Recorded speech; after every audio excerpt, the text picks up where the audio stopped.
Welcome to week 15, everybody. That was a drama getting in, wasn't it? But So week 15, we're going to be answering all your questions this week, and we've had quite a few come through Facebook and Instagram, so we've got some good stuff to be talking about. But first of all, we all thought we'd introduce ourselves again a little bit. We've had loads of new people in the group, which is just fantastic. So yeah, we thought we'd tell you who we are, what we're about, and why we're doing this. So we're going to start. I'm going to start with passing you over to my other half. She's there for me. Alex, you can start. oh, do you want me to do both of us then? Because you haven't really said anything about. I can. No arguing. We like. All right. Okay. Well, I'm Alex, and I'm one half. Don't start introducing me then. Taking over. Right, I'm Alex, one half of the sober experiment, and Lisa and I joined together as the sober experiment when she became sober, and 1 year later I decided to follow her. And the reason we do the sober experiment in the main is we like to help people as individuals, but also we go out to workplaces and talk about all things sober, particularly where it impacts on mental health. And we try to get the employees to engage in a workplace sober experiment. So that's just a little bit about us. Why we do this is, well, we can't get out there enough. We just want to be talking to everybody all the time. I think that's it anyway. So go on, Lisa, you can finish off that bit now and then you can pass on. Well, I'm Lisa, the other half of the sober experiment. So yeah, like Alex said, we started the sober experiment. Was it September, Alex, when we started? Yeah. And it's just kind of been amazing, hasn't it? We've had loads of members now doing our 30-day experiment, passionate about the workplaces. But apart from that, in my normal life, I suppose, I am a mum of 3 teenagers. I said 3, one of them's 21, but she acts like a teenager still. So yeah, I went sober 2 years ago. When my teenagers, the youngest 2, were being very rebellious, and I needed to be more present because I think I was being just as rebellious. I was a little bit jealous of everything they were getting up to. So yeah, I got sober about 2 years ago. I've just loved it, everything about it. I'm so passionate about it. Giving up drink has been by far the best thing that has ever happened to me, and everything that good has happened in my life in them 2 years I put down to sobriety. And I think it's important to know that it don't make you invincible sober. Stuff still happens, shit still happens, doesn't it? But stopping drinking has helped me deal with all of that in a much more positive and clear-headed way. So yeah, that's who I am. William. Good start. Okay. So William Porter. So I wrote Alcohol Explained. I stopped drinking just over about 6 years ago now. And Alcohol Explained, I suppose it's a fairly sort of practical and pragmatic, essentially just an explanation of what alcohol does to us and how it becomes addictive. And then that's it, really. Fairly straightforward. Simon, over to you. Thanks. Yeah, I'm Simon Chappell. I was a heavy daily wine drinker for over 20 years. It was ruining my life like it was for so many of us. And I had terrible anxiety, mental health issues. Quit drinking a couple of years ago. And since then, I've written a book too, The Sober Survival Guide, which I happen to have a copy of right here. And I've become a sober coach. I work for Annie Grace, This Naked Mind, coaching in the alcohol experiment. What else do I do?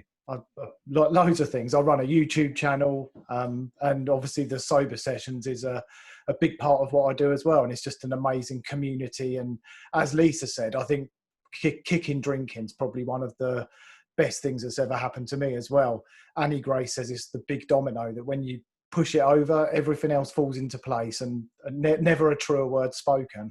So Dave, over to you. I think you're the last man standing. Oh, great. My name's Dave, and I've been drinking for 75 years. I've been a bit too. Look, the unexpected joy of being sober. Oh no, that's our next guest. Yeah, I think that I can prove that you can have fun if you're sober. I've been sober for nearly 18 months now, and my life has completely changed. I think there's John Brent is watching, who's my stepdad.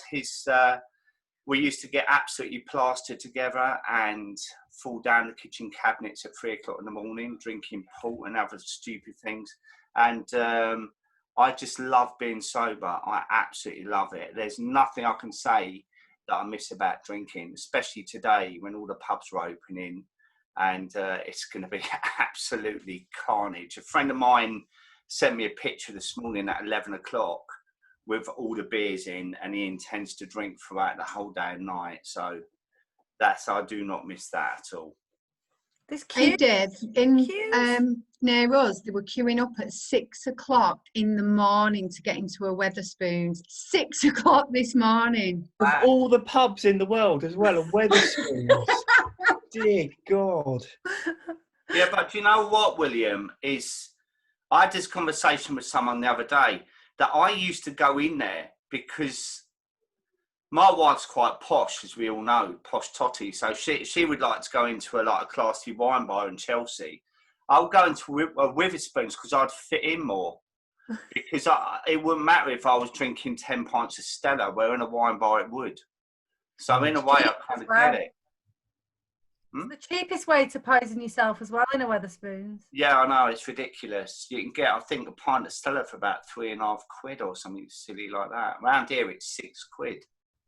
We were like that, Alex, though, where we would go to Manchester when in our drinking days, and we'd go to cocktail bars, and we'd be sat there like, oh, this is lovely, really nice.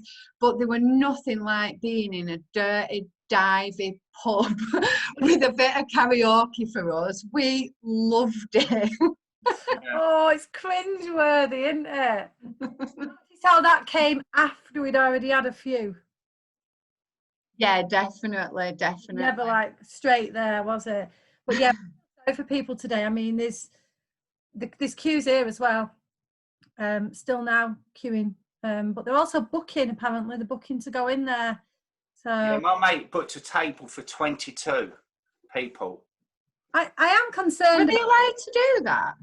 Well, he did, and I don't think they really care because it's money, isn't it? So all that to do in the spoons is put a barber in there and they'd be laughing. I'm really worried about it in many ways because, I mean, can you imagine A&E tonight? Yeah.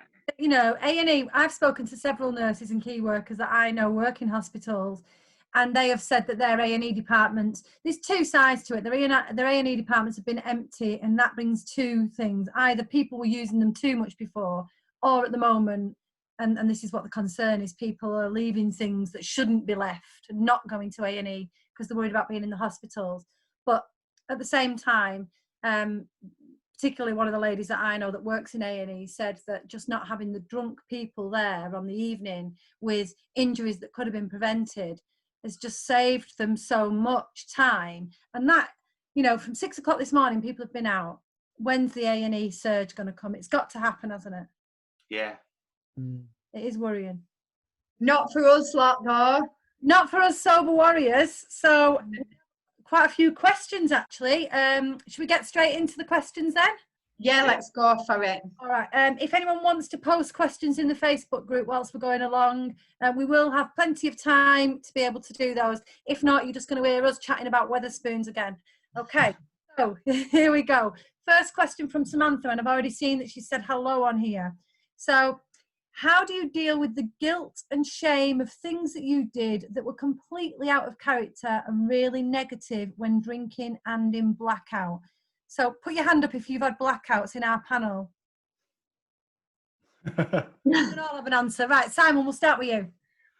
This is a good question, actually, because I think I've got some notes about this very topic because I was talking about it yesterday, and we were talking about guilt, regret from when you used to drink, and exactly this, how do you deal with it? And I'll just read a bit from what I wrote. It says that those emotions can give us the capacity and desire to change. Sorry if I sound like I'm reading, because I am. And guilt encourages our moral compass and makes us feel that we want to do better, and if we need to make recompense, then absolutely make recompense. And the whole feeling of guilt and regret is all about driving us to asking what it's telling me. What's this emotion telling me I need to do? We've got this new level of self-awareness, and it can feel painful, but that realization allows the future to happen. It's your compass showing you that you might need to make a change or find peace with it. And this is where breakthroughs happen. But the other note I put on it was that it's negative when it becomes self-centered, when that guilt and shame is all about you. So like, poor me, I'll never be okay, beating yourself up, because that's like a narcissistic addiction in itself when you turn it around that way. So if it's guilt and shame about things with other people, then listen to what it's telling you and take appropriate action and move forward. Is something that's spurring you to change. If it's all about you, that's where you need to put a different kind of work in. And actually, it's something that fits some people, and I've done it in the past. It actually feels good when you beat yourself up. It can feel good in the moment, like we're making amends with ourselves by being self-critical, and that can end up in a spiral that just goes down and down. But being aware and journaling, you can deal with that as well. But yeah, that's funny enough, we talked about exactly this yesterday. It's quite a big conversation. That's the short version of my answer. You know what's really funny? You're like my sober twinny, aren't you, Simon? And of all the questions, this is the one I wrote notes down on as well. So when you said that, I'm thinking, I hope they're not same notes as mine. But I didn't write it because of that. I knew that question. No. I hadn't looked at the questions. It's such a common question, though, that people feel that way. So don't feel alone with it either. I think that's the thing, like you say, it's such a common question because that's it. We all do it. We're only human, aren't we? We are imperfect. And I think the hardest person to forgive often is yourself, isn't it? And I agree with what you were saying as well. Sometimes we want to beat ourselves up about it. So I think it's important to know that forgiveness is a choice. You can choose to forgive yourself. And I think it requires being kind to yourself and a lot of understanding to yourself as well. And I think it's important to remind yourself that at the time, you've done the best that you can with the tools and the knowledge that you had at that time. I know, like from a personal level, my mum used to do this when my grandma passed away, just before I got sober, actually. And my mum was drinking at that time, and she's like 20 months sober, I think, now, my mum, which is just amazing. But something she beats herself up all the time because she feels that she weren't there when she should have been and not doing the right things. But it's like, you can only do what you can do at that time with the knowledge that you've got at that time. And I think, like you said, journaling can help as well, can't it? Writing it down. But I think also writing, I heard this on a video somewhere, and they'd said, if you write things down, I've wrote it down, just bear with me a second, because it was dead important, I thought. If you write down what it is that you're saying, what you feel bad about, and then speak to that sentence. So what would you say if that was your best friend or your partner or your mum? You know, if you're feeling really guilty about it, write it down and then talk to that sentence. Or even like me and Alex are dead lucky, we've got each other we can do this with, haven't we?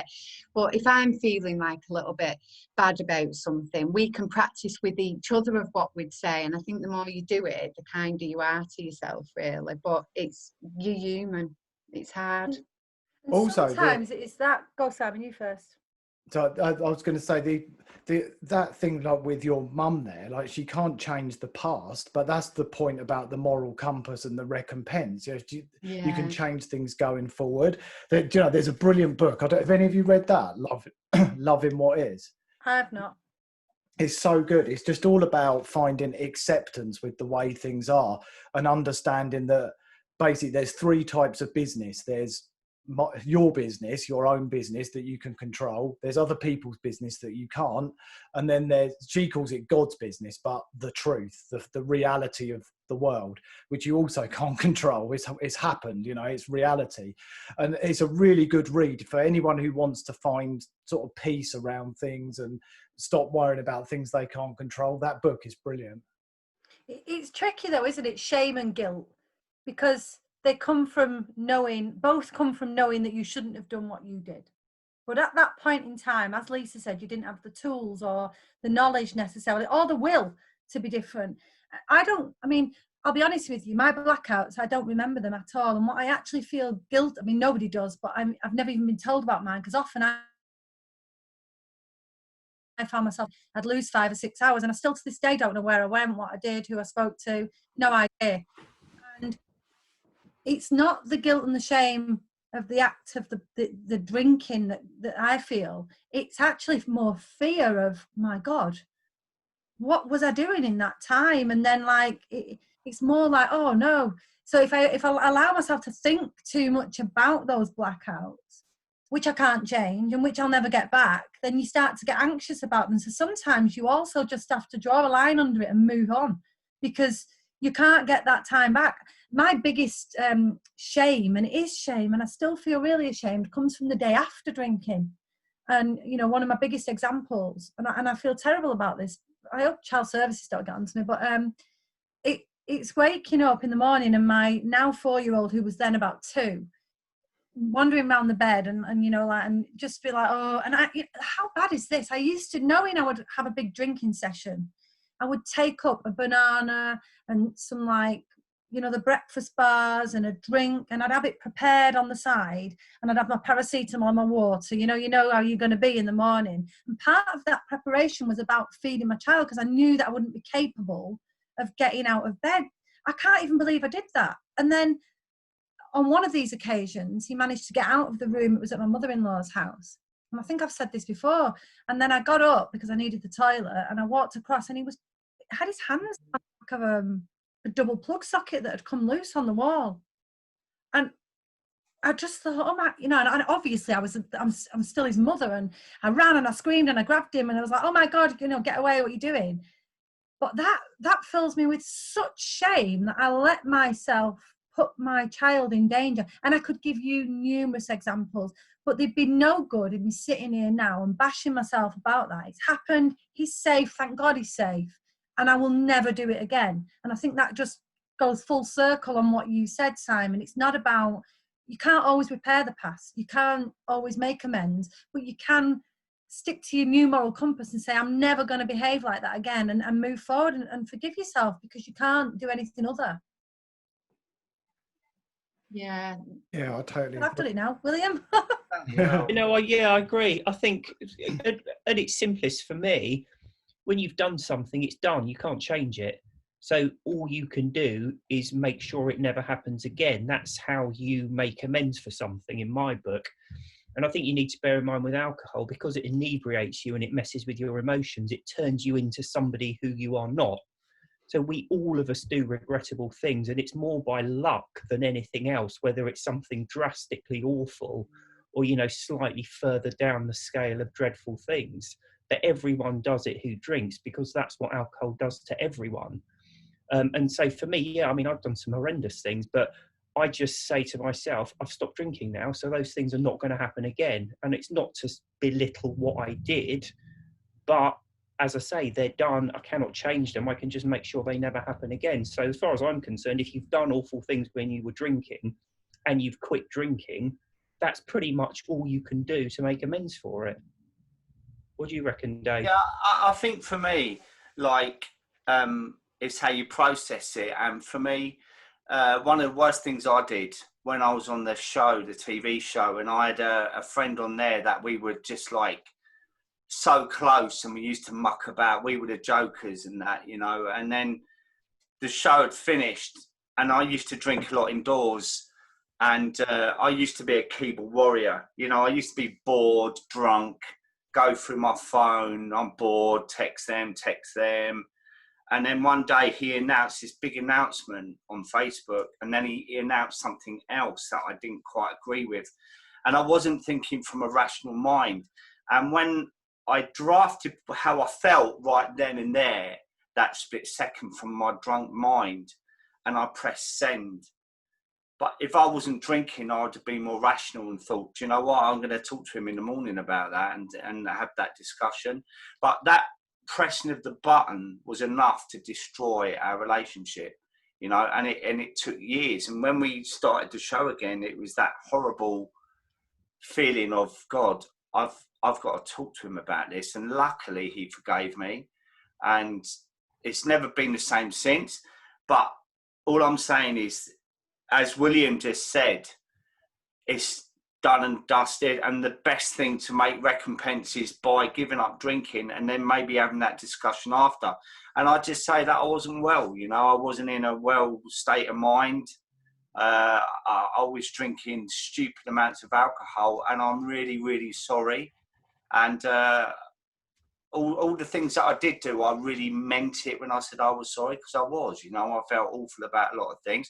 And there's also, I know I don't follow the 12-step program, but there's part of that of forgiveness and whatever. And there's people now that if I see them, I need to apologise to them. So for me to move on as well, I feel it's really important for me to apologise, even though I don't want to actually see these people, but I will actually do it because I think they deserve an apology. Do you know what I mean? You know what? Do you think that comes with time as well, Dave? Because it gets easier to do that the longer you've been sober, doesn't it? Like in the first few months, there's no way I could have done anything like that. But after about 12 months, I remember messaging this girl we'd never got on since school, and then we'd had like a few niggles at each other through life.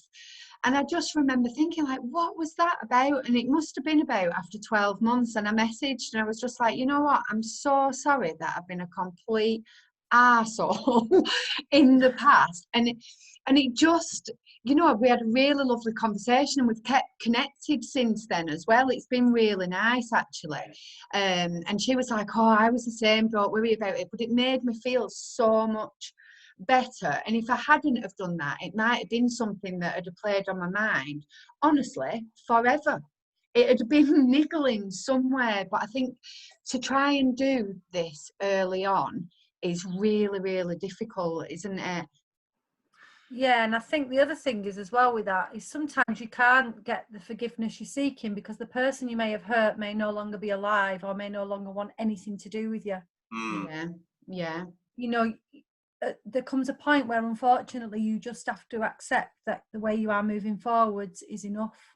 Yeah. And be confident and comfortable enough in yourself that it is enough. You know, I know for a fact that if my dad was alive, I would be saying sorry. I mean, he's got a lot to say sorry to me for as well, or he would have, but I would be saying sorry for some of the things that I said to him and that I did and that I felt, but I haven't got that opportunity. So I have to just be comfortable in the fact that, you know, I did what I could at the time, and I'm no longer going to behave like that. And I know I keep coming back to it, but sometimes there is no getting that self-fulfillment, and it's just sometimes acceptance. Yeah, I think it's important as well to say if somebody really is struggling with it, that they might benefit from talking to somebody, maybe a professional or counsellor or coach or something like that, because it can be really hard if it's playing on your mind. So just remember as well, if you're in the first like week or two of stopping drinking, things will look worse because of that chemical imbalance and you haven't got to sleep yet. So I would wait for 3-4 weeks or so, because you might find that some of these things aren't quite the mountain you're thinking they are at the moment. That's a really good point. Very good voice good of point. reason, young William. You always one out of the bunch. He's like the wise owl, isn't he? On the Somebody's just said on the comments in Facebook that they've been calling us the sober titans. They want to remember some stories. Quite like sober titans as well. I'm saying the sober tight asses. Right. Oh, we've got 5 questions from Katie, so well, I think Greedy Katie. Yeah, greedy. Getting her money first, isn't she? She's lovely, actually. Right, okay. So, first of all, are the big fun events really as fun when you're sober? I get that daily regular drinking feels awful, but I'm finding it hard to imagine when everyone else is on another level, i.e. blottoed, that you can truly relax and have as much fun as when you drank. Who's going to answer that? Me. Go, Dave. I'll tell you why. Because I arranged my first sober event 6 months after I became sober. And I don't think any of you guys came to it, did you? The one in Dalston. And it was absolutely brilliant. And I think I said last week, we had a girl flying from Germany. There was people from Liverpool. And we just chilled out all afternoon. I had a rock band there, food, vegan food. And it was such a brilliant gathering. There was about 60, 70 people there. It's at the Jargo, William, in Dalston. Yeah. And it was just brilliant. And then I held one at Christmas at the Redemption Bar. And you don't have to drink. The buzz from it is incredible. Also, Emily from Sober and Social, she's just had a month off Instagram. She organises some events. And we went on a sober pub crawl in Mayfair. And we were going to all these bars that you wouldn't normally get into. You know, they were exclusive members-only bars. And it was 25 quid for the night, including nibbles. And it was just, I said to her, what were you like when you were drunk? It was just the best night ever, you know, and you remember what you talked about the next day, and on the train on the way back, you looking at everyone drunk. And for me, it was like, I just love this, you know, it's so brilliant. What about if you're out with drinkers? Because that's if you're out with other sober people. What about who's got experience of being sober when they're out with everyone else drinking? I bet you are. I'm going to come back to you again, William. I bet you have with work. Yeah, definitely, but it's not positive. I don't like it, to be honest. I have to say, I find drunk people intensely irritating and unpleasant. So it does, and I think if that's the question, how do you go out and enjoy yourself when everyone else is plastered? Then I haven't got an answer, because I find it irritating. So what I do usually is turn up, but when people start spitting at you when they talk and standing too close and thinking they're much funnier than they are, that's when I exit. But to be honest, I don't see that as a problem because caused by me not drinking. I see that as a problem because they are drinking and drinking too much. So it's simple, and it backed up by what Dave says. If you're out with sober people, it's a fantastically good night all night. And in fact, it tends to be a better night because you ride that endorphin high and enjoy the whole evening, as opposed to anaesthetising it. And if you watch people, if, for example, you look at a group of people like Dave out for the evening, come 10 or 11 at night, they are still enjoying themselves. If you look at people drinking, come 10 or 11 at night, that's when they're getting argumentative and maudlin and aggressive and all the rest of it. They're not enjoying themselves as much as the sober people. What do you reckon, Simon? I had my first experience of this very recently, and I'm not going to say exactly where, just in case you ever watch back, which it won't be. But if one thing has confirmed to me that I don't want to drink, it was being out with everybody pissed. It was, like you say, it was just painful. The crying, the arguing, the spitting, the smell of face. Oh, I hate the turning up music that didn't need turning up, and shit music at that. So yeah, I'm with you on this, I'm afraid, William. I'd never experienced it until very recently, and I never want to experience it again. There's an interesting thing. When people are drinking, they want to talk, but they don't want to listen. And if you watch people, I remember I was meeting a friend of mine once in the pub, and he hasn't even stopped drinking. He noticed this. I turned up a bit late, and he said, "Look, watch those two blokes." And there was two blokes standing really close to each other, both pissed. They both had phones in their hands, and one of them would start, ja, ja, ja to the other one. And as soon as that one started, the other one was kind of just looking at his phone, going, yeah. And then they'd stop. They weren't listening to each other at all. They were just talking. And that's what drunk people do. They don't take anything in. They just put noise out. It's so true, isn't it? Do you remember when we went to the smell? Oh, yeah. Smells horrible. I hate it. Yeah, I didn't like it much. Sorry, Em, if you're watching. Alex, when we went to the Ritz in Manchester with the Be Sober Manchester gang, that was a really good night.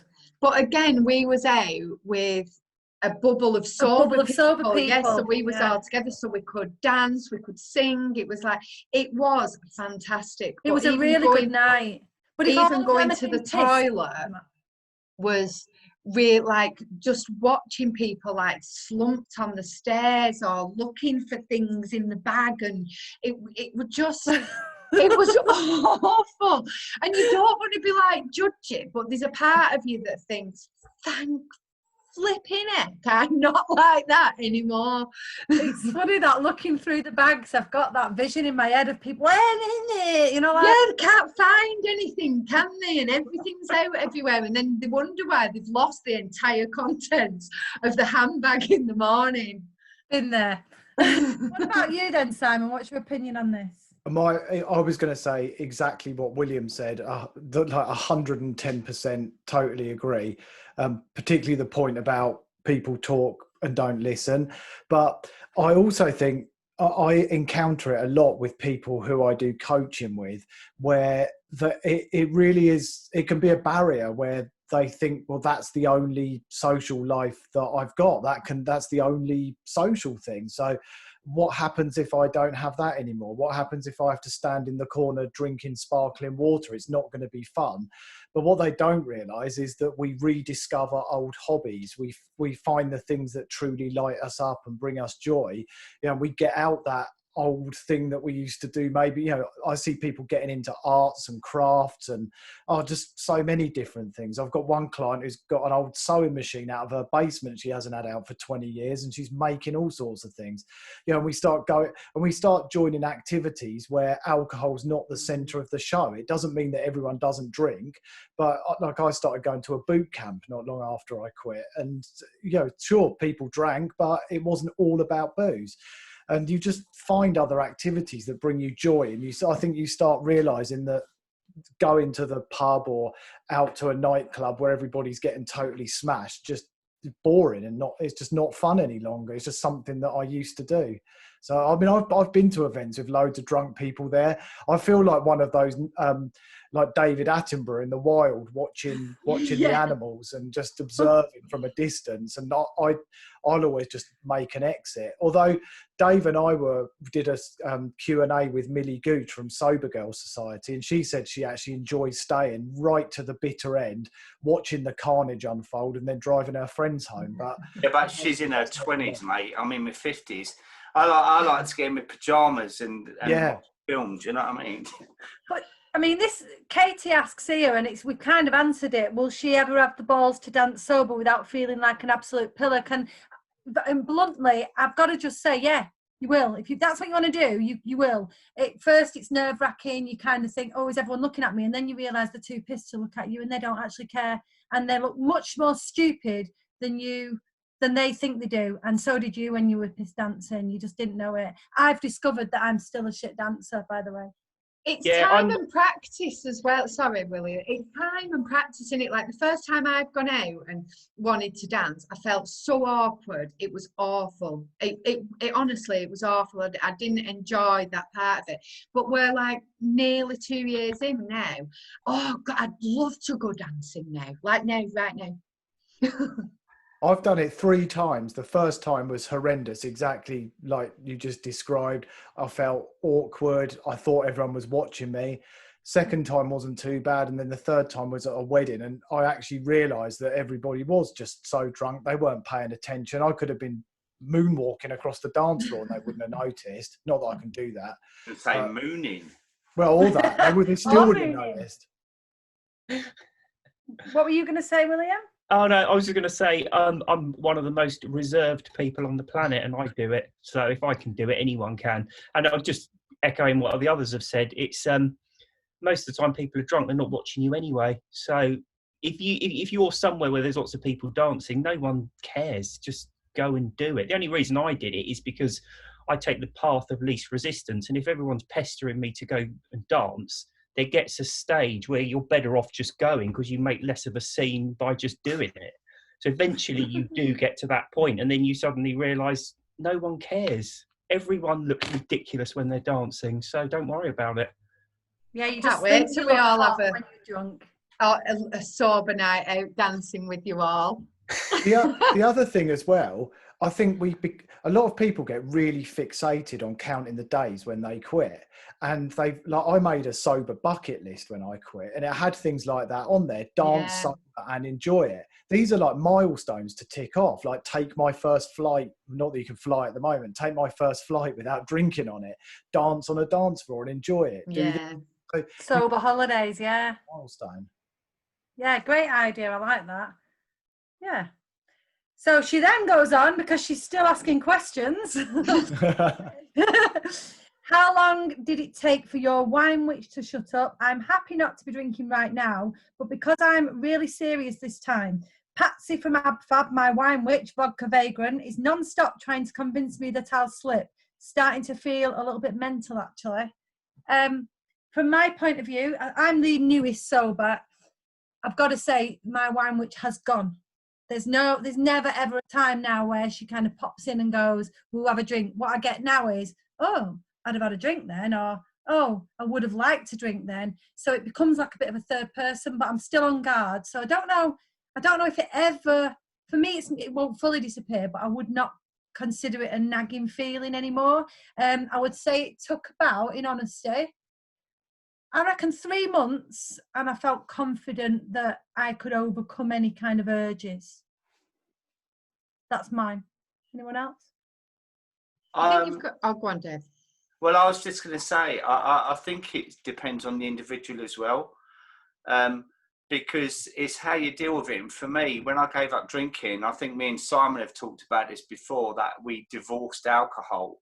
So for me, I was very, very positive. So we had the beer. Well, you was a wine person, weren't you, Simon? Yeah, I was. Me was beer and vodka and that. And I wouldn't allow that voice to keep pecking away at me, because the more it did, the more I wanted a drink. And I would just reframe things in my head, go and do something different, keep myself occupied.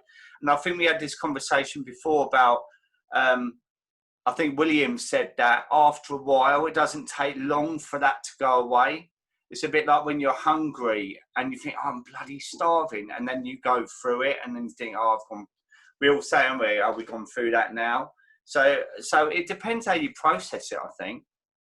For me, it was quite easy. And I think it took me about 3 to 6 months. And as you say, I don't even think about it ever now. Does any of you get the odd thoughts in your mind? Because if I'm honest, I know I'll never drink, and I never really want a drink. I would say I never craved a drink, but sometimes I'd be lying if I didn't say that I hear a little voice going, I bet you could moderate now. I bet you, if you really wanted to, you could moderate and go out and do this and do that. And I'm aware of it, and I'm like, no, you couldn't. So it's kind of like when she says she feels like she's going mental, I totally get it, because you're having this conversation. Does anybody else get that ever? No, I've not had that. I've just the voice. Is that just me or me and Katie? No, because I have. I have, because we've spoken about it. But I'm like you. I don't class it really as me wanting to give in to me thinking I want to drink, because it's not something I've considered doing. So maybe it's just. I just think to be aware that in the future, when you do a long period of time, because people do a year, don't they? Like the intent, say, I'm just going to do 12 months and then think that they can go back and moderate. So, yeah. Is it a bit like, have you heard of the thing, the imp of the mind? No, what's that? Well, when I was on that show, I wanted to pour a bucket of paint over Peter Andre's head. Because it was like one of those things that I thought that I would be in my car down the motorway as quick as you could say boo, do you know what I mean? And it might be one of those things that you think, do you know what? If I had one drink, I know that I could probably moderate. So it's that sort of demon in your head that sort of Yeah. It happens a lot that with people, doesn't it? Where they think, I wonder what would happen if I just push someone in that canal or whatever. Yeah, but I was actually thinking that same thing then about pushing somebody in the canal. That's so weird. Exactly. When we had that conversation on the show, there was about 6 people who have that tick where they're thinking, I just want to smash that 50 grand camera. I just want to chuck it on the floor. Yeah. I think that's quite common, just to see what the reaction would be. William and Simon are staying quiet. They obviously don't. They don't have an imp of the mind. No. I don't. This is kind of like a bit weird. I'm probably a complete weirdo, but I don't have an inner voice. Someone sent me a book, and it was, I can't remember what it was called, but it was starting off about, you know, your inner voice and what it is and consciousness. And I don't have an inner voice. I don't know what's wrong with me. I've read something about this, that people don't have an inner voice. I find that so weird. Well, at least you know you're not a split personality, William. No, I know, but I mean, like talking about like the wine witch. For me, it was never a voice. It was, I don't want to drink for X, Y, Z reasons, but I do want to drink for ABC reasons. And it was kind of like a process of making a decision based on, that's what it was for me. It was never like an external voice talking to me. Mine's just me, my own voice. Like, you don't hear your own voice in your head. You talk to yourself, Alex? Oh, yeah. I can imagine. I do. On this a while ago about people not having inner voices, and I just thought every single person had it. And I remember thinking, reading that, like, I can't believe, like, that you ain't got a voice in your head. Quite often I'll just say, hold on a minute, to everybody who you know, like the family in the room, and I'll just go, right, I've got to do this, I've got to do that, I've got to go through here. And they'll say, who are you talking to? And I'm like, me. That's myself. Oh my God, I've got your inner voice. Yeah. You have one, Simon. I was going to say, I wish I didn't have one. It could be me too. Times. It's just, luckily, it doesn't say to me, have a drink, or moderation would be a good idea. But mine's like Parliament. There's loads of them. Exhausting. God, I can't imagine. It is exhausting. It is exhausting. Like, honestly, this is how my thought processes will go. Like, oh, what happens if, and honestly, it's how it would sound in my head. It'd be like, right, well, what if you had a drink? Oh no, you don't want to be doing that, because then you'd ruin your whole time you've been sober. Oh, but I bet you could just have one right now and then you'd be all right. Oh, what would you have? No, let's not bother with that. I swear to God, it's just... I have full conversations, yeah. I can't believe you don't. I think you're incredibly lucky. I'm going to come and find out how you do that. I'd love to get rid of mine and shut them all up. Right, isn't it? But going back to the question, I think what I would say, getting to a state where you don't want to drink is just having a mindset where you just, nothing about alcohol attracts you in any way, shape or form. Some people are very lucky and they can get to that point before they quit drinking. So literally their last drink, they're just happy to be done with it. For other people, it takes a bit of experience.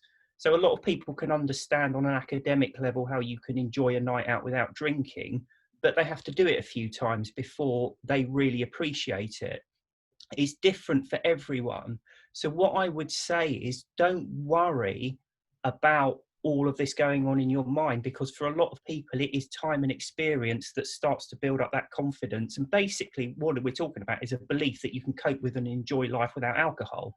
And you can do all the preparation you like, but there's nothing like experience, like doing birthdays and holidays and going out with your friends and all the rest of it, and not drinking and enjoying it. And that's how you do it. And I've no doubt some people maybe never quite get rid of that voice, and maybe there's odd times throughout the whole of their life where it jumps up. But the key is, as long as it doesn't defeat you and as long as you're living a happy life and all the rest of it, then I wouldn't worry about it. So I wouldn't, it almost sounds like you're afraid of fear. It's almost like this, you're worrying about not the fact that you're drinking again, but the fact that this voice is there. Well, don't worry about it. If you quit, you're getting through things and you're enjoying life. Just don't worry so much about it, is what I would say.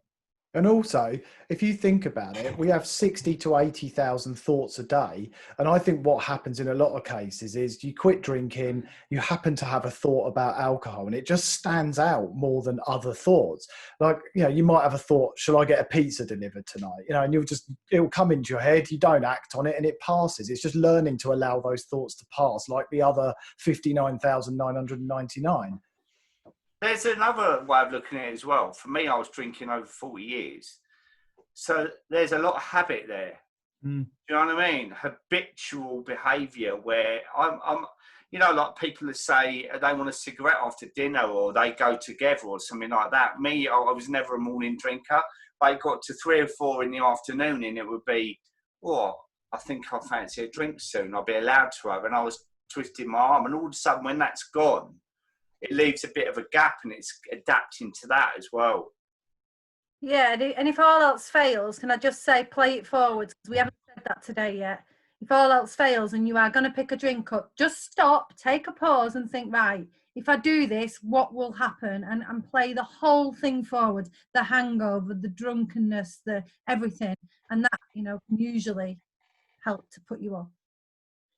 I can't stop thinking, right, but how do you think, William? If She's still on that. Well, if you don't have a voice, how do you think of things? Like, I don't understand how you can think of things if you've got some irritating person talking at you in your head. How do you stop and actually digest information? And I don't get it. How do you hear your thoughts? Do you hear your thoughts? They're thoughts. I don't know. I think we need to have a session for this one, I'm afraid. We've got to move on. Right, okay. As quick as we can with this one. What's your proudest achievement since becoming sober?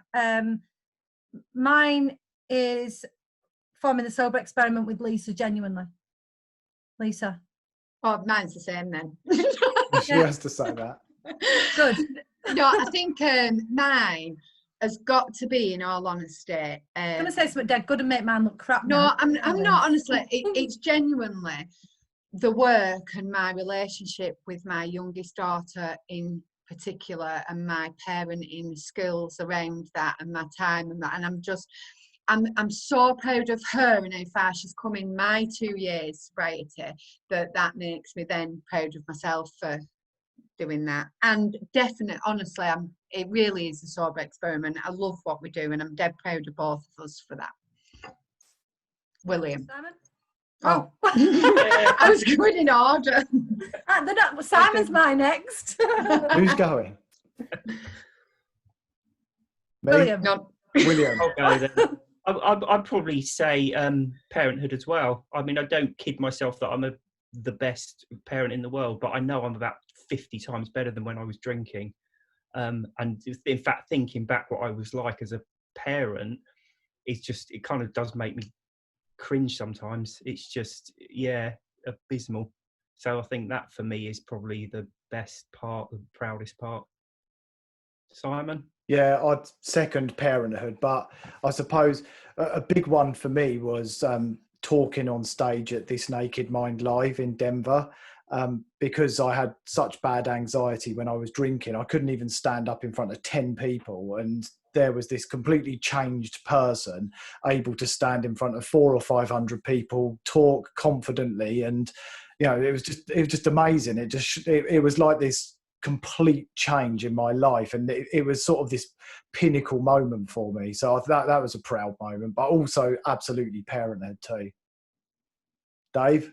I actually watched that the other day, Simon, your live, and you were so brilliant and so confident, and you really did pull that off. So I'm proud of you, mate. Honestly, I just looked at your site and watched that, and you was fantastic. For me, I think I've done a couple of socials that I've been really proud of. One of the proudest things that I did was when I was recently sober. 2 guys, Feature 15, asked me to do a talk about my sobriety, and it was on bravery. And I was literally shitting myself because it was in a pub, above a pub, and I've been sober about 2 months. And I've written the whole thing out. I had it on my iPad, and there was just no way I could have done it just ad hoc. And everyone in the pub was drinking, and I was the last but one on. And the last person was a rapper who had worked with everyone as well. And I got up on the stage in front of all these people, and I was probably the only sober one in the whole crowd. And I told my story, and I nearly cried actually, and Em got up and gave me a cuddle and that. And it felt so exhilarating for me to do probably my first thing sober, you know, without, I would have probably gone in there and had 6-7 pints of Peroni and gone up there and been Jack the Lad and whatever. But I really, when I told it was really from the heart, and I ended up putting the iPad down because I thought, I don't want to read it, I just want to say it as it was. And at the end, in the car on the way home, it hit me that what I had done, what I'd achieved, and it was only a few weeks, and I was, honestly, I thought to myself, I don't want to ever drink again. I think you know, don't you? But driving home, I felt such a sense of achievement, not only that I'd given up drinking, but I'd done that as well. You know, it was a really big thing for me.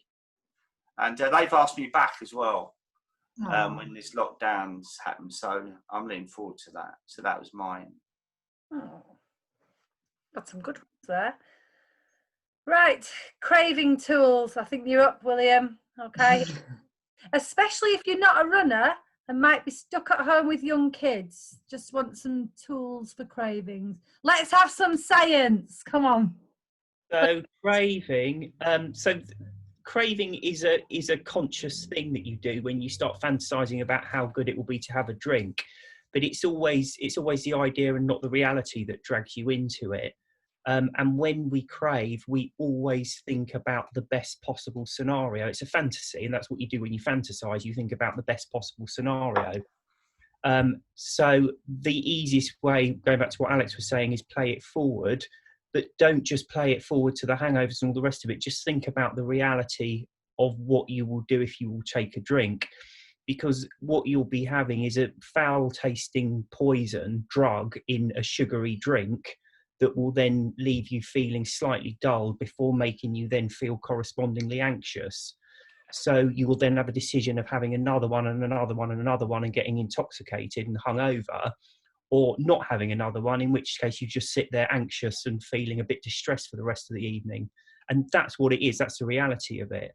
And also bear in mind as well, and I think, Simon, you've mentioned this a few times, but the fact of the matter is, when you start to recognise that alcohol is a problem, you don't enjoy it anyway, because when you have that drink, as soon as you take that drink, the fantasy's gone and you're stuck with the reality. And the reality is that you've been trying to quit drinking, you've given in, you're feeling guilty, you're feeling miserable.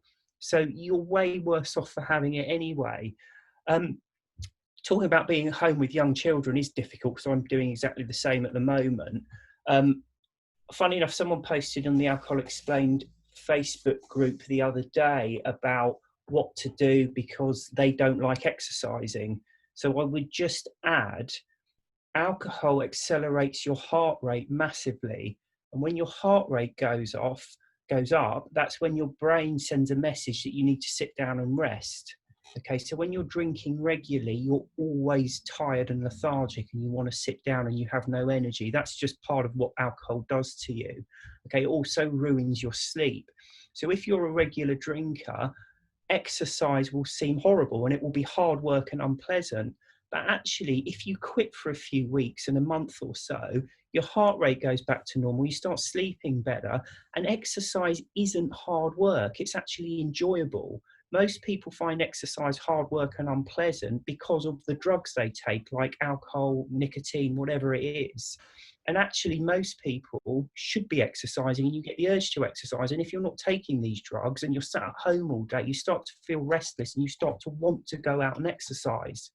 So what I would say is, if you're in the early stages, don't write off exercise as something that you're not going to enjoy, because after a few weeks, as your heart rate goes back to normal and you sleep, it is actually something you might want to entertain doing.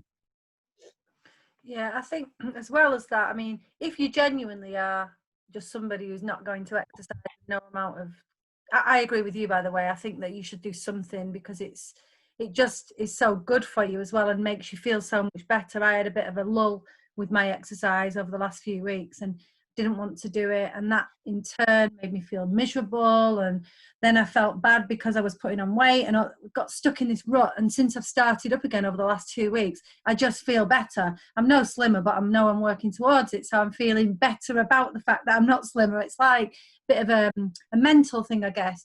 But if you're genuinely not going to do that, craving tools, they can literally be anything that takes your mind off anything. So if you're somebody who enjoys singing, dancing, you know, soaps, a series, a book, an audible, knitting, anything that you enjoy is a way of dealing with a craving, because it just takes your mind away from that moment of craving and occupies it with something else. You know what I used to do as well? I would actually go on YouTube and Google how to deal with cravings. And the amount of videos, which Simon come up with most of them, he's all Yeah, over. I was going to say, that's what I was Bloody hell. But the amount of videos that you can just watch, short videos and that can really help you go through that process. And I think it's brilliant. Well done, Simon. You smashed it again. Well, I was gonna suggest that just really, I won't go through the whole thing, but one awesome tactic for dealing with a craving is one of my videos, which is thinking of your thoughts and inside your head. Obviously, it wouldn't apply to William. I was going to say that. But thinking of it like a busy subway station, lots of trains coming in and coming out, and then you have this big noisy train, which is the train about alcohol, and this is all about understanding how many steps there are between you and taking a drink. So that, you know, say you've got to go to the shop and get it, there's a lot of steps, or even into the kitchen. You've got to get up, you've got to open the cupboard, get the bottle out. You know, it could be 5 to 10 steps by the time you've poured it, sniffed it, all the rest of it, assuming you do sniff it. But there's a lot of steps, and it's about thinking, right, first of all, am I going to get on this train? And then each step in the process, if you were driving to the store, it'd be getting in the car, stopping at the traffic lights, getting out in the car park. Each step is a station on that subway train journey, and you have the choice to get off the train at every step of the way. And this has helped so many people. They message me saying, I just got off the train, I was halfway there and I didn't get to the final destination. Even after you've bought the drink in the shop, you can still put it in the bin. That's another stop. There's another stop on the train journey. So there's a video on YouTube that I did that explains it a lot better than that. I didn't want to go on for 10 minutes, but having that sort of thought of, okay, what, and I've had some people actually draw out a subway line of every step from where they are now through to taking a drink, and actually making a little train line journey. It works really well, but probably need to understand it a little bit. And I don't think they need to watch it now, Simon. You've just... I just wanted to get my views. I wanted to get my views up. I think that's a really similar, good idea. haven't you, Lisa? Have I? Yeah, you don't have to do the subway, but you say when you get a craving, there's things you could do before you act on it. Yeah, me and Simon have spoke about this actually, but having like a list of non-negotiables before you take a drink. So whether that be checking with the Sober Sessions Facebook group and write a post on there, or maybe go on YouTube.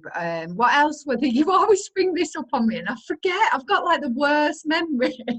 It was like phone a friend. It was... Yeah, phone a friend, pick up a Quitlet book, or write a list of all the reasons why you wanted to stop drinking. I think that's really underrated, this list writing, because I think it really, really helps. If you write down all the reasons why you wanted to stop, you'll start to remember all the reasons why you wanted to stop, and it makes you not really want to pick up that drink if you're honest with yourself. But yeah, a list, even if it's you're going to do 5 things before you pick up a drink, and you promise yourself that you'll always do them 5 things first. Also, sorry, the other thing is that you can have this issue of where, like, I don't know if you ever had this, where I felt there were some days I felt so down that I couldn't move from the place of feeling sad and emotional to actually doing a tactic. And it was almost like the tactic was on one side of a canyon and I was on the other, and I needed a bridge to get across. So there was a book I read, and it's called The 5-Second Rule, but I kind of adapted it slightly. But and just counting down like a rocket on a launch pad, thinking, right, I need to go and watch that video. I need to go and do one of those 5 things that Lisa said. Count down from 10 to 1, and then shout out, move or act, and actually it makes you get off your ass and actually go and do the thing you want to do. Because I would regularly find myself I knew I needed to do it, I just couldn't get there, and that really helped me. Sorry. No, no Robbins, if anyone wants it. It's on Audible. We live by the 5-second rule, don't we, Alex? We It's do, got us we getting do. up earlier. Just get off your ass and... Just at least so I can't be bothered doing that, and I'm like 5, 4, 3, 2, 1, go. Yeah, that's it. It works. It works. Another thing is that I was always embarrassed about how I looked when I was out drunk and that. So what I did, I went through all my photo gallery and I put favourite on all the pictures that I hated of myself. And then if I was feeling like the cravings, I used to look at myself and my album, easy to find, or create a folder and think, oh, is that what I want to be like? You know, it's a real sort of reality check for me. It's like that bloody photo you put up of me and Lisa today on your post. All right. That belongs in our album, in our crap. Yeah, that was our like drunken picture. Yeah, we actually embarrassed ourselves at that event. Well, that was on your site. I spent an hour and a half at 3 o'clock this morning doing that. So let's really let you off. I think another good tactic. Add something. I've got another tactic to share as well, which is to write a letter to yourself. So in the early stages, when you're feeling really rational, really calm, write a letter to yourself that kind of says, if you're reading this, you're in the middle of a strong craving, and reminding yourself all the reasons why you quit. Put it in an envelope and seal it. If you've got a partner, give it to your partner, and then make it clear what your expectations are of them. Even if you're crying in front of them, you don't want them to go and get you a bottle of wine. You want them to give you that letter so that you can read it in the middle of the craving and have your rational self talking to you. That works brilliantly as well. Was you going to add something to that, William, as well before? Yeah, no, just sort of summing up really. A lot of these, so current thinking is that the human brain can think of 7 things at the same time. And that's it. So if you think of an extra thing, you stop thinking about one of the other things. So a lot of the time when you're in a craving, you're thinking about, oh, I'm miserable. This has happened. That's happened. He, she, or it has pissed me off. I want to drink. I want to feel better. And you've come up with your 7 things. So a lot of the time you kind of grab onto these 7 reasons to drink, and you've got nothing in your mind stopping you. So a lot of these things like lists or whatever it is, it's just a question of stopping the panic thinking and making a bit more of a rational decision. Because if you can only think of 7 things or whatever it is, it might be 7, 6, 8, whatever it is, but there's always a lot of reasons there, and you need to just calm down a bit and make sure you're making your decision based on all the information, not only on the 7 balls you can juggle at one particular time.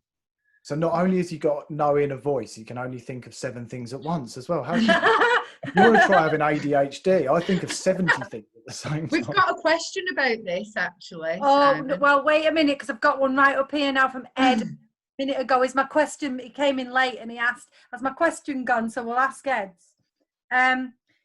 What do you advise? I think this might be a good one for you, Lisa.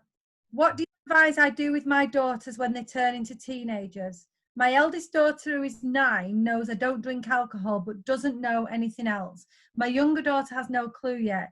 Do I try and educate them? I don't want to be preaching. I don't want to be a killjoy, but I do not want them to fall into the trap I did as a teenager. I suppose this is going to be different with everybody. I'd like to personally hear from the men here, actually, and what they would do with they talk about it with teenagers. Well, I actually did a video with my teenage son. On YouTube, is it? Yeah, on my YouTube channel. Yeah, it's on YouTube with my teenage son, where he talked about what I was like when I was drinking, how much my things have changed since I quit. It's quite an eye-opener. If you want to head over to YouTube right now, please subscribe while you're there. Not right now. No, not right now. Just type in sober experiment. Anyway, yeah, so if you go to Sober Dave on YouTube. Or Alcohol Explained. I think for me, because I've got triplets, they're 10 now.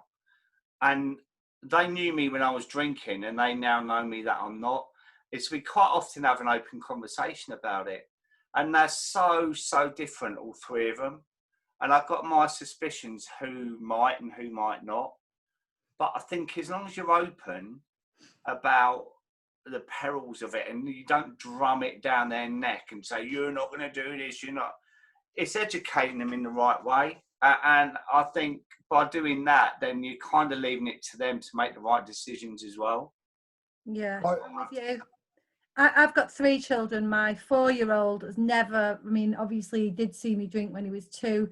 I'm hoping that I stopped. I think I did stopped well enough that he'll never remember me drinking anyway. And I think often, just in the same way that I stopped drinking by watching Lisa's example, often when you know, if you come from a family that smoke, you're more likely to smoke. If you come from a family that drink, you're more likely to drink. And I think that when he sees that his family don't drink, it's a less natural step to take, and it certainly wouldn't be in an unhealthy manner. My older 2 both have witnessed me drinking, drank in front of them, now sober, and like Simon said, they both, honestly, they've got so much respect and admiration for me not drinking, that, you know, they've just seen the difference for themselves in the mum that was a drinker, even though I wasn't ever really particularly regularly drunk in front of them or anything like that, compared to the mum that doesn't drink, and you know, both prefer the mum that doesn't drink. So that opens up conversations like, you know, how to drink responsibly if you're going to drink, because you can't say to them no, because unfortunately it's legal, it's in our society, it's part of the British culture, it's there for them to do. All you can do is educate them about the dangers and the risks, and you know, get them to take on board why you stopped. I stopped because I didn't want to be doing risk-taking behaviour. I didn't want to make a fool of myself. I didn't want to do things that I would come to regret or be ashamed about. And we have conversations about that, you know, with my eldest, who's he's 15 next week. And we talk about, you know, underage sex and how drinking can lead to putting yourself in positions that years later you'll turn around and regret. And I tell him that, you know, I obviously don't say what I've done and things like that, but I tell him in a very real way. You know, I learn from experience, because I know I have put myself in XYZ position that had I not drank, I wouldn't have done. And he respects that. Not those kind of positions, Simon. I saw a little smirk. I think we all thought that then. Yeah, it was the wrong word. Yeah, it was the wrong, poor choice of words there, but yeah. Situations, should I have said. I'm a little bit like, I don't know whether it's a bit manipulative with mine when I speak to my youngest daughter about it, but I point things out a lot. You know, like whether it's on television or we're out and about. We went to an Ed Sheeran concert and it was fantastic, but there were people there and young girls that had gone, they'd made an effort, they looked lovely, and then within hours they were missing the concert, they were just drunk, melted. Oh, like one of them fell asleep. It was in Leeds, it was big outdoor, and there were 2 teenage girls in front of us. One of them fast asleep, missed the whole thing. So I kind of will point that out and just say, look, what a shame that is, and that's because of this. So kind of just educating. It's just education, I think, in it, and being really honest. And it's age appropriate honesty, isn't it? So yeah. Conversations with my 4-year-old that I'd have with my 15-year-old, but he's now got a friend, and you know, we're having those conversations of, you know, maybe electrocute you, but apart from that, well, we're having the conversations, not necessarily that, but we, you know, and alcohol comes up in that conversation because we talk about responsibility and, you know, making mistakes that can lead to lifetime consequences, and he's very open to it. And I'm not going to say to him don't drink, but I do believe that through drip feeding and showing by example, you can get them to make good choices. Yeah. For me, so mine are 9 and 7. So obviously it's a very different conversation than if they're sort of 15, 16 or whatever. But I liken it to smoking, because obviously they see people smoking and ask why they do it. And I say to them, people at some point in your life will probably offer you a cigarette, and if you have one, you start to become addicted to it. And I said addiction is when you hunger for something. It's like being hungry, but for a poison. You can't stop taking it, and it takes a lot of time and effort to stop taking it. And I've said smoking is on the way out, and so is drinking, and they're the same. People did it years ago because they didn't quite appreciate how bad it is, and it's still sort of a hangover from the past. You can't really stop them, but that's all you can do, just explain things in simple terms. But I've actually stopped drinking alcohol-free beer in front of them as well, because I kind of think they don't appreciate the difference between alcohol-free beer and beer. Yeah. And I just don't want them growing up with someone who's got, not that I drink a lot of alcohol-free beer, but I just don't want them seeing, you know, dad going to the fridge and taking a drink every time he gets in from work or whatever. I mean, the other thing that I do is I make it kind of in their interest. So like the smoking situation again with my son, I know he's got to 15 and has not tried a cigarette, and I know that.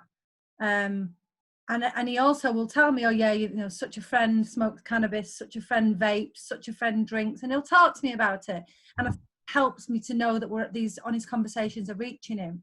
But what I do is I just say, look, you know, he has been curious, why do people like it? So I know he's thought about doing it, and I've just said, look, you know, this is what you risk trying it and never being able to stop, and that will cost you £20 a day.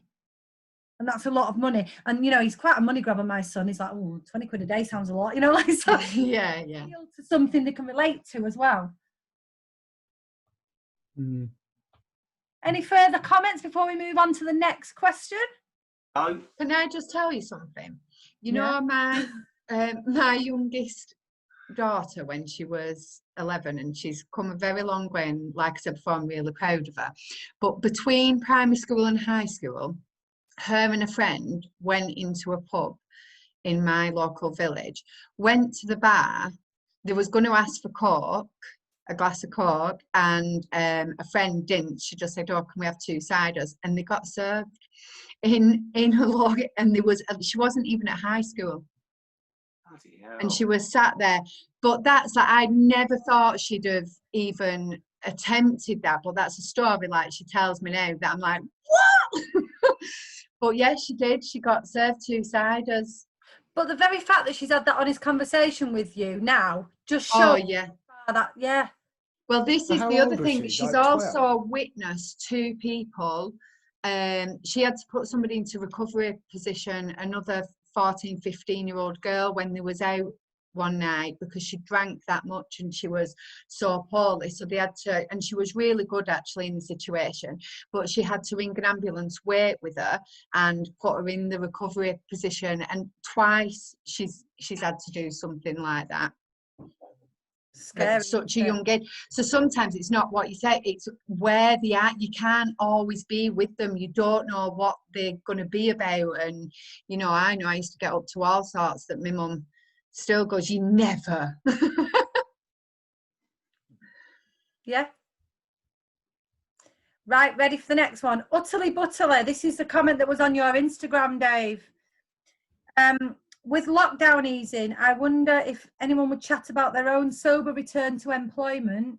Many of us have left our jobs due to the curse of alcohol. I, for one, am now worried, lost, anxious about ever being employed again. Thanks for all your time. Who's gone back in the workplace other than Lisa? It's just, or you have as well, haven't you, Dave? You've gone back into your workplace. I have. I went back probably 5-6 weeks ago. How do you feel about myself, so it feels a little bit different. Do you know what I mean? Yeah. Well, Lisa works with people, don't you? Yeah, but mostly my family, and most of them are sober. In fact, there's only my eldest daughter that drinks. It's a tough one, isn't it? It's a real tough one, because this is what, for anyone who missed the beginning, this is what Lisa and I do. And we go out to workplaces and we work with employers and we work with employees, because it's so normalised in our society and in our culture. The person next to you will just be talking like, oh, we're going to go to the pub, or, you know, we're having a lunchtime drink, or we'll go just come and have one. And it's not very well promoted from many, I'm being very careful how I'm speaking, from many HR departments or health and wellbeing departments. It's not very well demonstrated and well recognised that the alcohol talk is quite discriminatory. You know, you've got people who don't drink because they're pregnant, people who don't drink because of addiction, people who don't drink because of a family member's addiction, or culture, religion. There's all sorts of reasons why people choose not to drink, yet it is presumed by people in the workplace that everybody drinks, and it's openly discussed and openly talked about. And Lisa and I were having a chat about this earlier, and I, for one, if I knew that somebody next to me was fasting for Ramadan would not go bringing a tray of cakes in. It's that kind of trying to raise the awareness around the reasons that people choose not to drink, so that people can choose to be more sensitive. But the only way that can start to happen is from the top down in a company, and it's got to be that you know who you can speak to if you're worried. That it's not going to be punitive if you go and speak to somebody about having issues with alcohol. There should be no punishment. It should be accessible and easy to do, and it's changing. It's slowly changing, and this is what we do when we go out to the workplaces and we're working with managers and saying, you know, what are you doing? What does your policy and procedure say? How often are you going over this with your employees? Because they should be doing it annually. They should be going through the policy and the procedure every single year, telling you who you can speak to, where you can go, where you can get advice. And the thing that isn't so well done is educating other people in your environment to not be pushing alcohol down your throat, metaphorically, all the time. Do you want to add to that, Lisa? No, I think you've said it. I'm just, if I'm honest, I'm a little bit confused by the question. I don't kind of know what she's saying. Is she saying that she's worried about going to work and people talking about drinking, or is she worried because she's been drinking so much she won't be able to get a job? I'm kind of really confused. I read it that she's concerned about going back into employment and maybe the environment causing it to be difficult for her to remain sober. Is that how you read it, Dave? Yeah. That's how I read it. So that's how I've just answered it.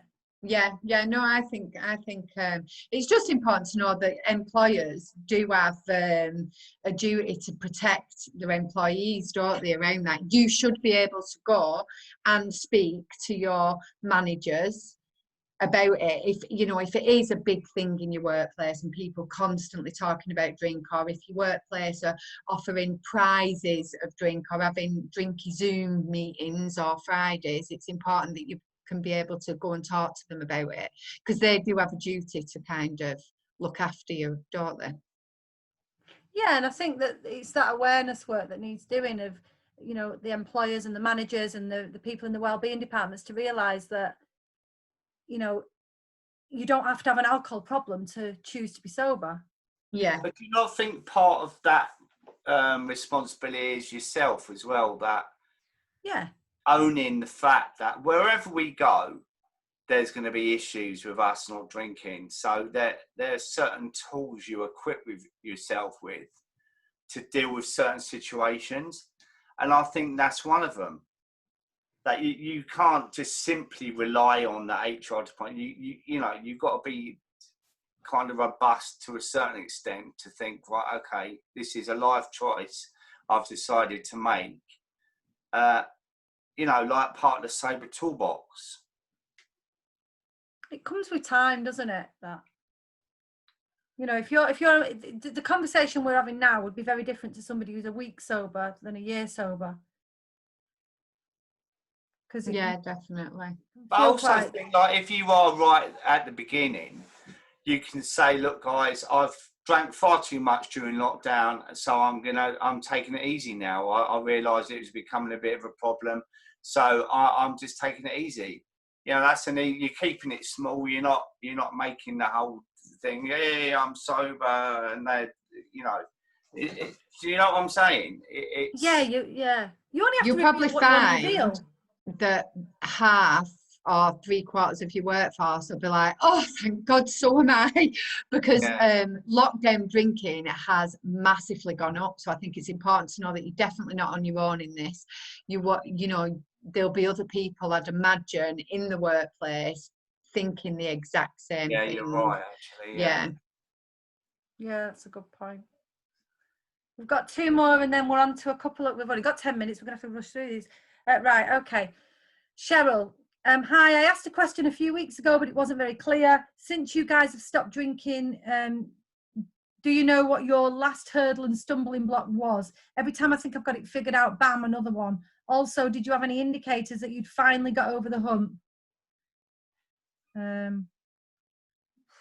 Right, last hurdle. Do you know what? for me, when I decided I'd stopped, I stopped.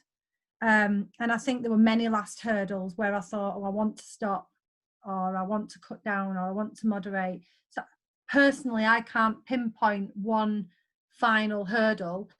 I can tell you a final event, and that was my final hangover. I just thought, enough is enough. I am no longer going to put myself in this position ever again.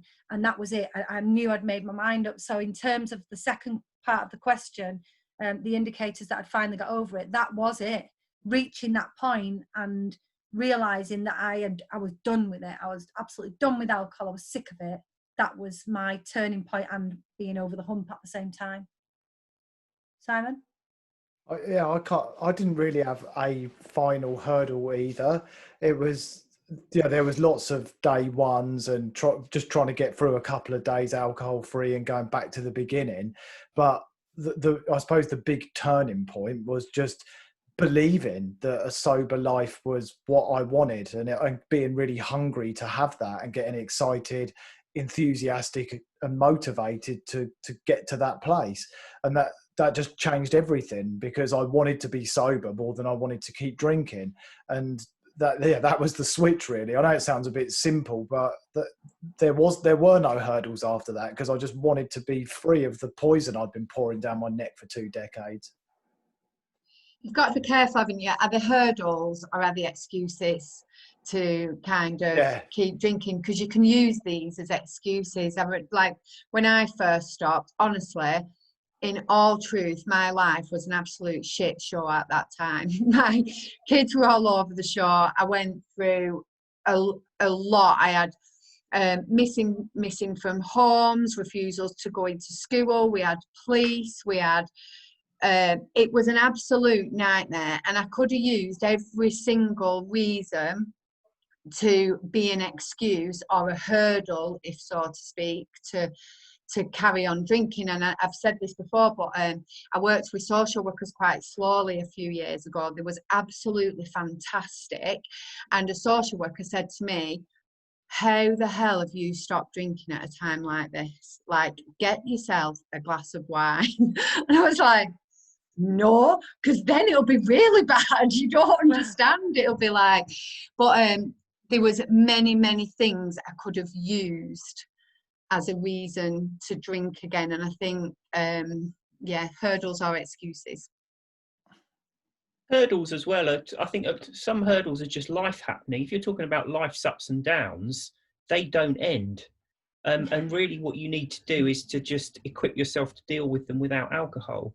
So I'm not sure, the question's probably not clear again, but if you're asking about when does life finally get to a situation where you never have the trigger that something's happened and you want to reach for alcohol, stuff keeps happening. You have to change where that trigger leads to.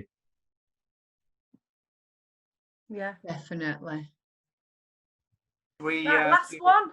Yeah. Sorry, Dave, do you want to add something? No, I was going to say, because the time, should we do the last? We've got the last one, and there's 2 on this Facebook, but we can go through them. Right, okay, so, Simon, this is definitely for you. I have an ADD, ADHD question, but I don't want to sound stupid. I'm 49 and I've never been diagnosed or anything. There were definitely things I did as a child and things I do now that point towards it. Since I quit drinking, I'm more distracted, more fit in between unfinished tasks, less concentration, more adrift, if that makes sense. My question really is, was I medicating myself by drinking to try and control my brain? I'm trying to work myself out really and don't know whether I should bring all this up with a GP. As a side note, I've been on antidepressants for pretty much my whole adult life, currently Prozac. Sorry for the enormous ramble. Oh my God, who's it from? Simon in Surrey? It's Wow. from Colette. I mean, that's exactly my story, you know. And after I quit, the ADHD traits became so much more apparent. I'd make a cup of tea in the morning. I'd be checking my phone. I'd leave cupboard doors open, tea bags on the side. The fridge would be open. The milk could be all over the place. And just so many attention traits. The good thing is I've been doing a lot of reading recently about living with ADHD without medication. I do take medication at the moment, and ADHD is like a superpower. There's so many things, even sobriety I believe I achieved partly because of my ADHD, the way I get kind of obsessed and hyper focused on things. So do treat it as a gift, because I think only around something like, they reckon about 10% of people have got an ADHD brain. And if you start reading about what you can achieve and what you can do when you apply it to the right things, it's amazing. But when you mix it with an addictive substance, it's an absolute nightmare. But I don't know, do you know what country they're in? Does it say? No, sorry, it doesn't.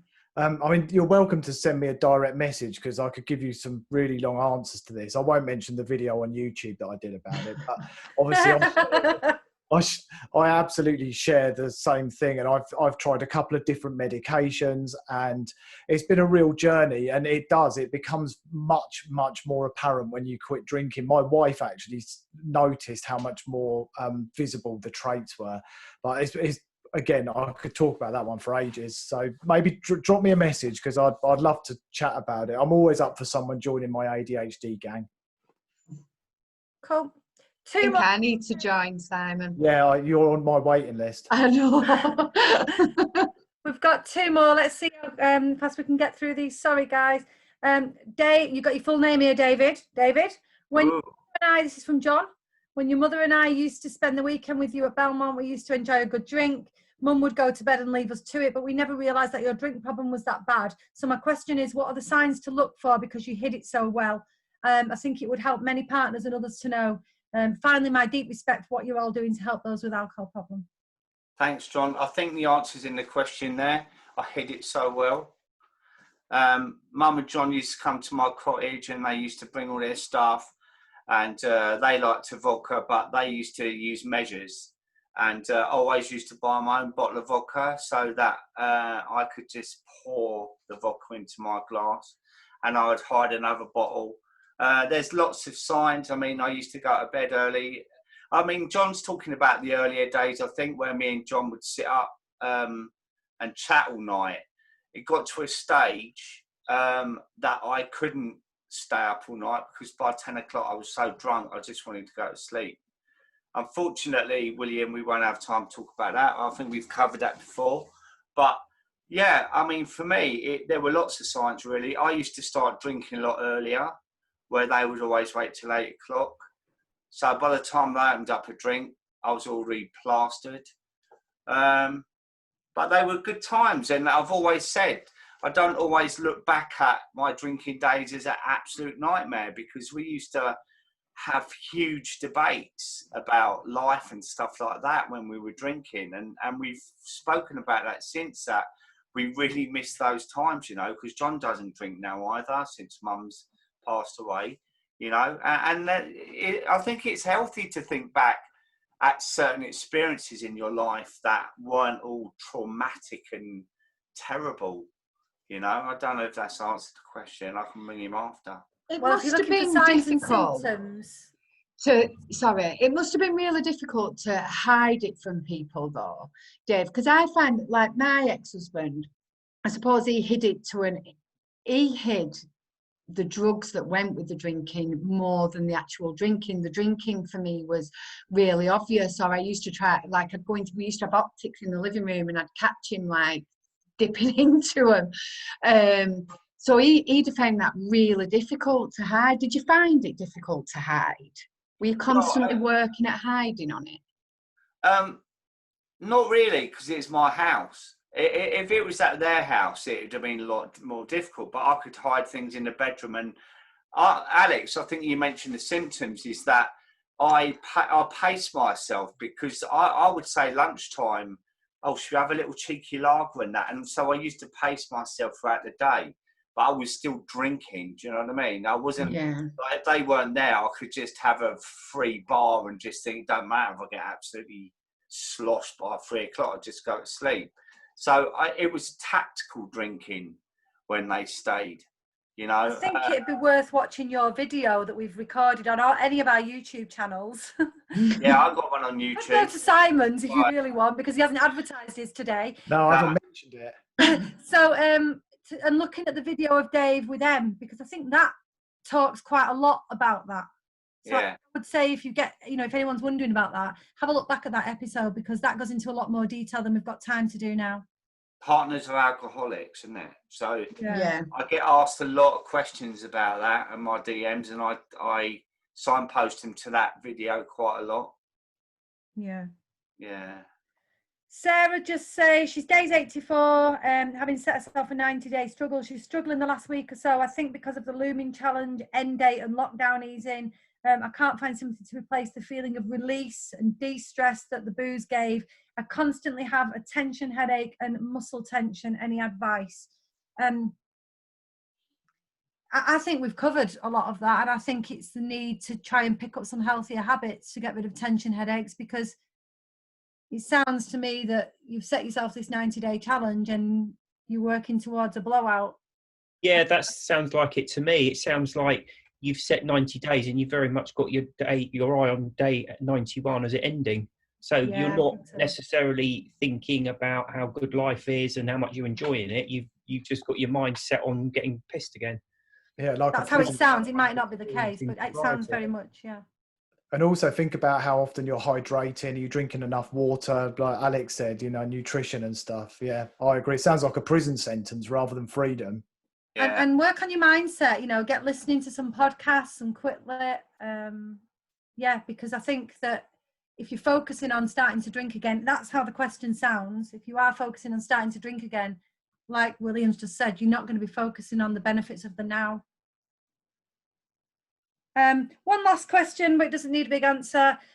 Somebody wants to know, they're new to the UK. She's called Vanessa. Shortly before the pandemic moved here, how can I meet more non-drinkers? Do you folks recommend sober groups in Meetup? Dave's hosting, and she says she's in London, so Dave's hosting a sober meetup as soon as he can.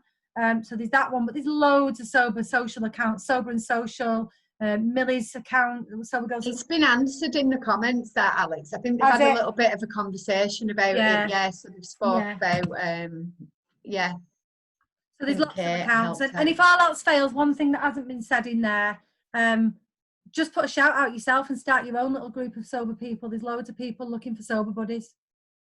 Yeah. Wow, that was a... Yeah. Did you say at the beginning, Dave, are we going to have enough questions? Yeah, I know. Dave said that he had to go at 20 past, and I'm watching him doing a big fidgeting, like. That's a cardboard cutout. It's not him. He went ages ago. Can we just say before we do go that next Saturday there is no sober sessions. It's been moved to Thursday, and we've got Catherine Gray, and we will put posts on the social media and in the group, but there's no sober sessions next Saturday. It's Thursday at what time? 8 o'clock, 8 p.m. British time, British Standard Time. And is she going to talk about my book? It sounds like it. So I think that's it from us, isn't it? Yeah. It is. Thank you all for watching. Thank you so much, guys. See you Thursday. See you then. Bye. Bye.